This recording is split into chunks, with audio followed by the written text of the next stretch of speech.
Assalamualaikum warahmatullahi wabarakatuh. Perkenalkan, nama saya Kiara Arsya. Saya berasal dari kelas 5A Tadris Matematika. Di sini saya akan membahas mengenai ruang lingkup metodologi studi Islam. Jadi ada dua aspek yang di sini yang akan saya bahas. Yang pertama itu ruang lingkup metodologi studi Islam itu sendiri. Kemudian yang kedua macam-macam ruang lingkup metodologi studi Islam. Oke, untuk yang pertama.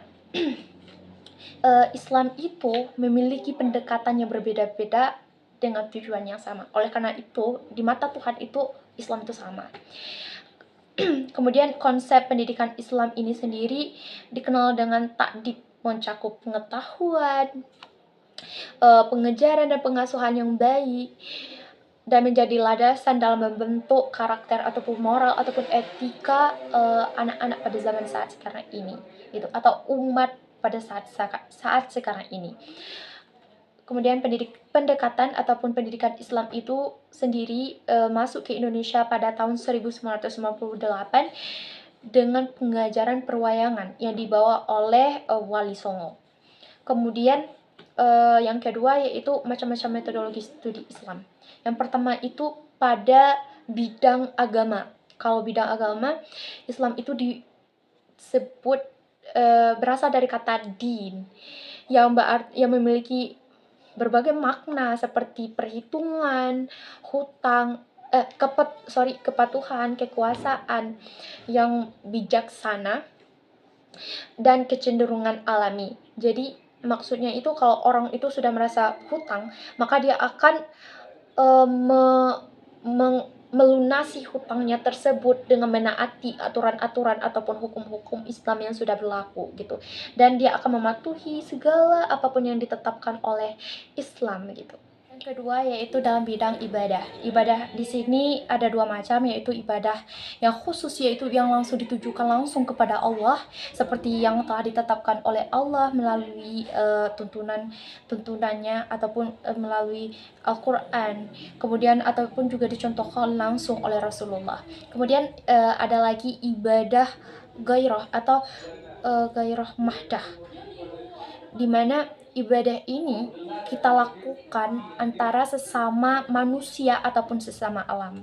Tiga yaitu mengenai dalam bidang akidah. Akidah berasal dari kata akada yang berarti ikatan, sangkutan, atau menyimpulkan sesuatu. Secara terminologis, akidah itu adalah sesuatu kepercayaan ataupun keimanan yang kuat yang tidak mudah digoyahkan, baik itu dari dalam maupun dari luar. Dan yang keempat yaitu bidang ilmu dan kebudayaan. Seperti yang kita tahu bahwa di era keemasannya Islam, banyak sekali para ilmuwan yang menjadi role model ataupun menjadi contoh bagi para ilmuwan lain. Contohnya Al-Khawarizmi. Itu adalah salah satu contoh ilmuwan matematika yang benar-benar sekarang itu menjadi teladan-teladan ataupun ilmunya itu benar-benar dipakai di zaman sekarang. Kemudian ada juga Ibnu Sina, beliau fokus kepada ilmu kedokteran. Nah, ilmu beliau ini itu tuh dicontohkan ataupun diterapkan di ilmu Arab gitu. Dicontohkan ataupun diambil dan dipelajari oleh para ilmuwan barat. Kemudian yang kelima yaitu mengenai pendidikan, dalam bidang pendidikan.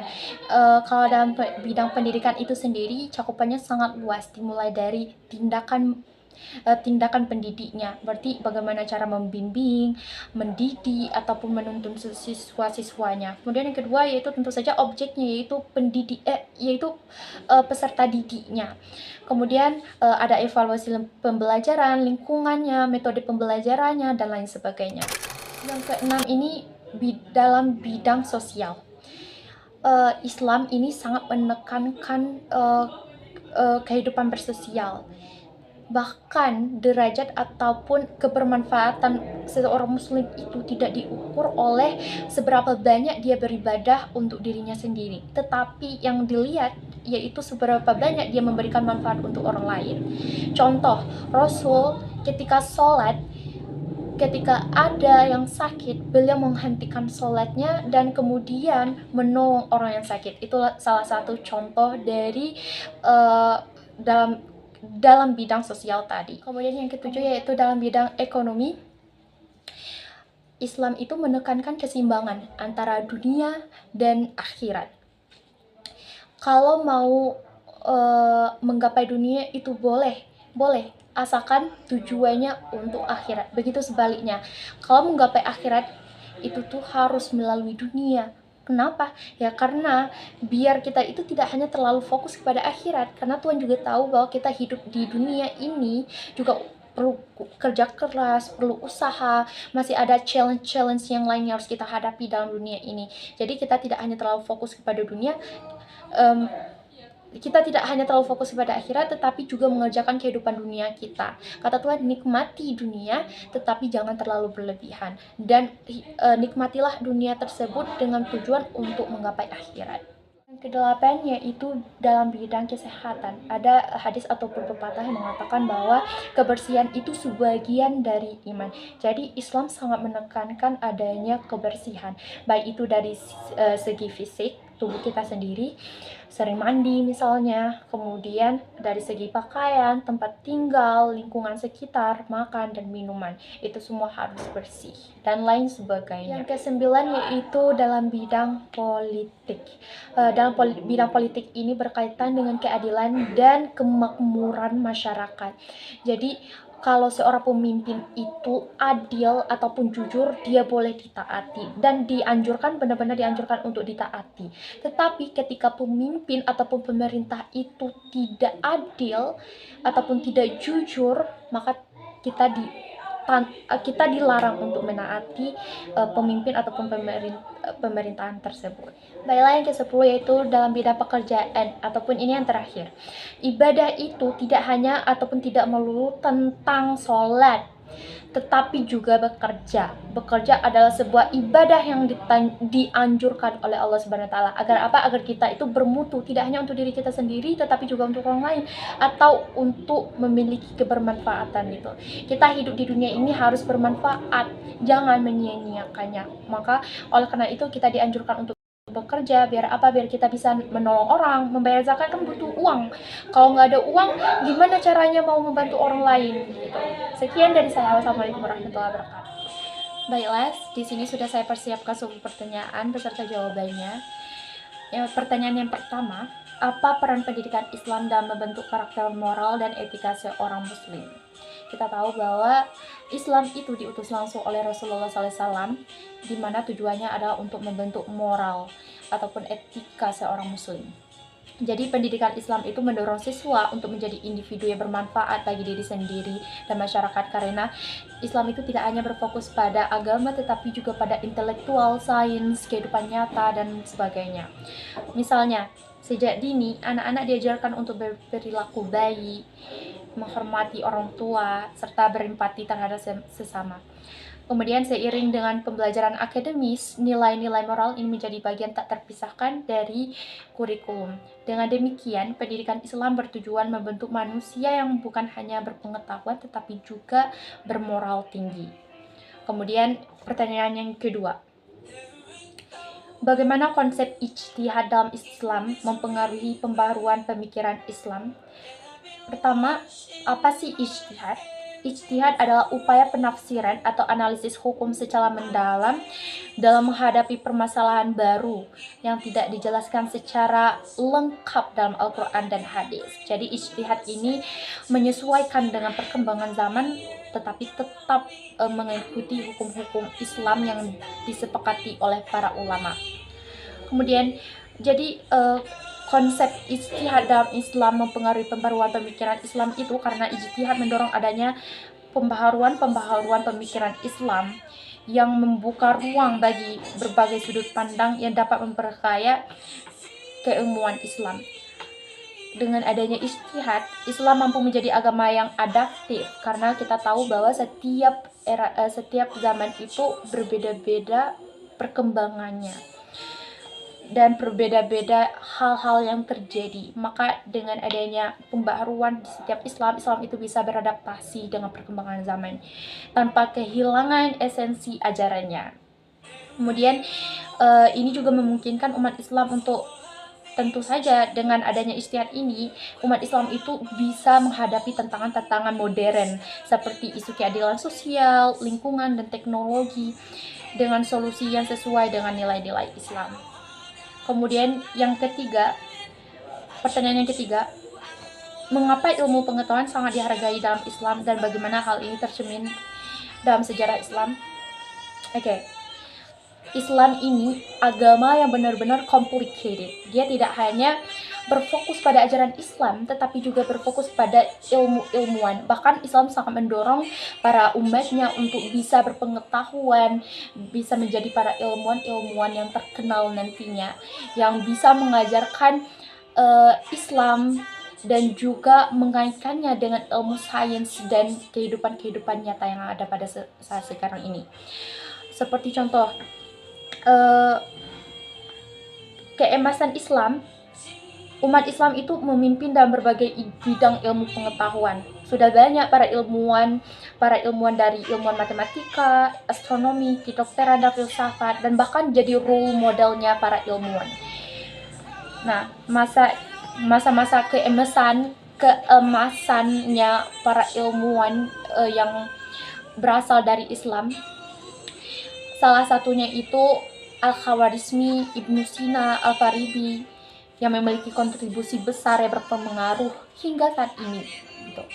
Jadi penghargaan terhadap ilmu dalam Islam juga tercermin dalam institusi pendidikan awal seperti Baitul Hikmah di Baghdad, yang menjadi pusat penelitian dan pengembangan ilmu pengetahuan. Kemudian Islam mengajarkan bahwa ilmu pengetahuan adalah sarana untuk mendekatkan diri kepada Allah dan membantu manusia menjalankan tugas sebagai khalifah di bumi.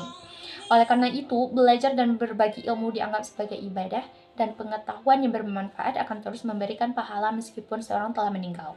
Kemudian pertanyaan yang keempat, bagaimana Islam mengatur hubungan manusia dengan alam dan apa implikasinya terhadap isu-isu lingkungan? Jadi Islam itu memiliki tanggung jawab sebagai khalifah di bumi. Tidak hanya kalau seandainya tidak bisa memimpin orang lain, maka dia itu memimpin diri sendiri. Itu pengertian dari sebuah khalifah. Nah, yang berarti tanggung jawab atas pengelolaan dan pemeliharaan lingkungan itu berasal dari dirinya sendiri dan juga orang-orang sekitarnya. Konsep ini menekankan pentingnya menjaga alam dan tidak merusak lingkungan, karena dia itu pemimpin bagi dirinya sendiri, sehingga dia bisa mengatur dan bisa menjaga menjaga alam-alam sekitar agar agar tetap lestari dan tetap terjaga dengan baik. Kemudian Al-Quran terdapat banyak ayat yang mengajarkan tentang pentingnya menjaga keseimbangan alam dan menghargai makhluk hidup lain.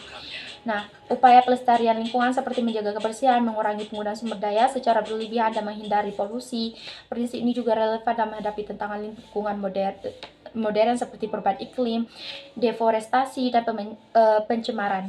Islam mengajarkan bahwa menjaga lingkungan adalah bagian dari tanggung jawab spiritual dan moral setiap muslim. Itu adalah sebuah implikasinya. Kemudian pertanyaan kelima, bagaimana peran ulama dalam menyebarkan dan mengembangkan ajaran Islam di tengah masyarakat? Ulama itu pemegangnya otoritas keilmuan yang mendalam mengenai Al-Quran, hadis, dan hukum-hukum Islam. Mereka bertanggung jawab untuk memberikan bimbingan kepada umat Islam, menjalankan agama, menjelaskan ajaran-ajaran Islam, serta tanggung jawab berbagai permasalahan kontemporer yang dihadapi masyarakat. Kemudian di era modern, peran ulama semakin penting karena dihadapkan pada tantangan globalisasi, teknologi, dan modernisasi yang mempengaruhi cara berpikir masyarakat. Dengan keilmuan dan kebijaksanaan mereka, para ulama diharapkan mampu menginterpretasikan ajaran Islam secara konseptual sehingga agama dapat diterapkan dalam kehidupan sehari-hari tanpa kehilangan esensi dan relevansinya. Kemudian pertanyaan ke-6, bagaimana tradisi pendidikan Islam awal mempengaruhi pembentukan berbagai pola pemikiran dalam masyarakat Islam saat ini? Pada masa awal perkembangan Islam, pendidikan Islam sangat dipengaruhi oleh tradisi oral, di mana penyampaian ilmu dilakukan secara lisan dari guru kepada murid, kemudian penekanan pada hafalan karena tidak ada buku pada saat itu, tidak ada alat tulis. Kemudian pengajaran langsung dari guru dan adab atau sikap dalam menuntut ilmu sangat ditekankan. Institusi pendidikan formal seperti madrasah muncul seiring perkembangan umat Islam dan pengetahuan mulai disusun secara sistematis. ketika perkembangan Islam itu semakin pesat. Kemudian pendidikan asal Islam awal membentuk pola berpikir umat Islam dan menekankan nilai-nilai dasar agama dan adab, yang kemudian berkembang menjadi pendekatan tradisional dan memahami teks-teks agama. Jadi pola berpikir ini masih berpengaruh kuat hingga saat ini, terutama dalam masyarakat Islam yang masih memegang teguh tradisi tersebut. Namun, seiring modernisasi dan globalisasi, pemikiran Islam saat ini juga mulai menerima dan mengintegrasikan pendekatan rasional dan ilmiah yang menjadi karakter utama dari pemikiran modern atau neo-modernisme. Dengan demikian, tradisi pendidikan Islam awal membentuk fondasi nilai dan adab, sementara pemikiran modern memberikan ruang untuk analisis kritis dan konseptual yang lebih luas dalam menghadapi berbagai isu kontemporer. Pertanyaan yang ketujuh, mengapa pendekatan multidisipliner diperlukan dalam studi Islam dan apa manfaatnya bagi umat Islam dalam menghadapi tantangan zaman? Pendekatan multidisipliner dalam studi Islam sangat penting untuk memberikan pemahaman yang komprehensif atau yang meluas mengenai ajaran-ajaran Islam dalam berbagai konteks. Pendekatan ini memungkinkan kita untuk memahami Islam tidak hanya dari aspek teologis atau fikih saja, tetapi juga dari perspektif sosial, budaya, psikologis, dan historis. Nah, pendekatan ini pemahaman Islam menjadi lebih adaptif terhadap perkembangan zaman sehingga relevan dengan kebutuhan umat yang terus berubah. Misalnya, dengan menggunakan perspektif sosiologi, kita dapat memahami bagaimana Islam dapat berinteraksi dengan budaya lokal tanpa kehilangan nilai inti ajarannya. Kemudian masa dan konteks sosial politik di mana Islam berkembang. Pendekatan multidisipliner membantu umat Islam dalam menghadapi tantangan zaman seperti globalisasi, isu lingkungan, dan perubahan sosial yang kompleks dengan tetap berpegangan pada nilai-nilai Islam yang fundamental. Pertanyaan yang ke-8, apa peran modernisme dalam mengembangkan pendidikan Islam dan bagaimana dampaknya pada metode pengajaran? Jadi modernisme dan pendidikan Islam membawa perubahan signifikan dalam hal metode pengajaran, kurikulum, dan pendekatan terhadap ilmu pengetahuan. Pengaruh modernisasi membuka ruang bagi pendidikan Islam untuk menerima dan menerapkan metode ilmiah, teknologi, serta ilmu sosial dalam sistem pendidikan. Ini juga mempromosikan pemikiran kritis dan keterbukaan terhadap interpretasi baru yang relevan dengan kebutuhan masa kini. Jadi dalam konteks metode pengajaran, modernisasi menekankan pentingnya pendekatan rasional dan analitis yang membantu siswa tidak hanya memahami teks-teks agama secara literal, tetapi juga mengkaji makna yang lebih mendalam dan kontekstual. Kemudian, apa yang dimaksudnya Islam sebagai din dalam pengertian yang luas, dan bagaimana konsep ini mempengaruhi kehidupan seorang muslim? Jadi, Islam sebagai din berarti Islam bukan hanya sekedar agama dalam pengertian ritual semata, tetapi mencakup seluruh aspek kehidupan, baik individu maupun sosial. Konsep din dalam Islam meliputi hubungan manusia dengan Allah, diri sendiri, masyarakat, dan alam semesta. Dalam pengertian ini, Islam mengatur segala aspek kehidupan mulai dari etika pribadi, ibadah, hukum, interaksi sosial, dan ekonomi. Jadi, konsep din mempengaruhi kehidupan seorang muslim dan membentuk sikap hidup yang menyeluruh dan komprehensif.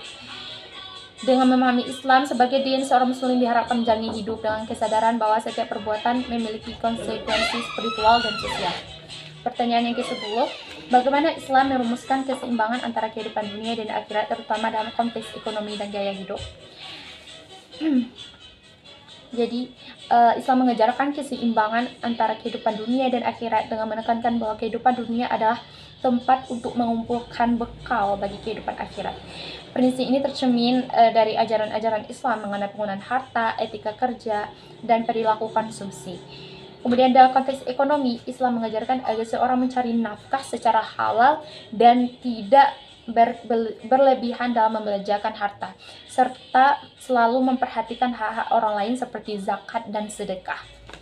Kemudian dalam gaya hidup, keseimbangan ini tercermin dalam prinsip zuhud, yaitu hidup sederhana tanpa terikat pada kemewahan duniawi. Seorang muslim didorong untuk bekerja keras, tetapi tidak untuk tujuan memperkaya diri sendiri secara berlebihan, melainkan untuk mendukung kesejahteraan umat dan memenuhi kebutuhan hidup yang wajar. Prinsip keseimbangan ini melahirkan gaya hidup yang moderat, di mana seorang muslim tetap memenuhi kebutuhan dunia tanpa melakukan tanggung jawab spiritualnya untuk akhirat. Dan demikian, tanpa melupakan tanggung jawab spiritualnya untuk akhirat. Demikian, Islam mengarahkan umatnya untuk tidak tenggelam dalam materialisme, tetapi juga tidak meninggalkan dunia sepenuhnya. Jadi itu saja dari saya. Wassalamualaikum warahmatullahi wabarakatuh.